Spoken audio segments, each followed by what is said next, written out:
ईमानदार किसान की कहानी। एक छोटे से गांव में एक ईमानदार किसान रामू नाम का व्यक्ति रहता था।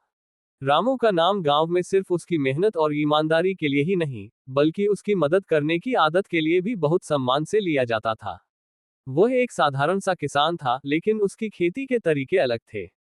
वह हमेशा अपनी जमीन की देखभाल करता, अच्छे बीज बोता और प्राकृतिक खाद का इस्तेमाल करता। उसका मानना था कि सही तरीके से खेती करना ही किसी किसान का सबसे बड़ा धर्म है। रामू की जमीन बहुत बड़ी नहीं थी, लेकिन वह जिस मेहनत से काम करता था, उसकी पैदावार हमेशा बहुत अच्छी होती। हर साल उसकी फसल अच्छी होती और वह बाजार में सस्ते दरों पर बेचता। उसे कभी भी मुनाफे के लिए दूसरों से ज्यादा पैसे नहीं मांगने की आदत थी। उसके गांव वाले उसकी ईमानदारी और मेहनत को देखकर उसे बहुत सम्मान देते थे। गांव में एक दिन बुरी खबर फैली कि पास के शहर में एक बड़ी कंपनी आने वाली है, जो किसानों से उनकी जमीन खरीदने के लिए तैयारी कर रही है। गांव के कुछ किसान तो खुश थे कि वे अपनी जमीन बेचकर अच्छा पैसा कमा सकते हैं, लेकिन रामू को ये बात बहुत चिंता में डाल दी। उसे लगा कि अगर उसकी जमीन बिक गई तो उसके परिवार और गांव के लोगों के लिए बहुत मुश्किलें हो सकती हैं।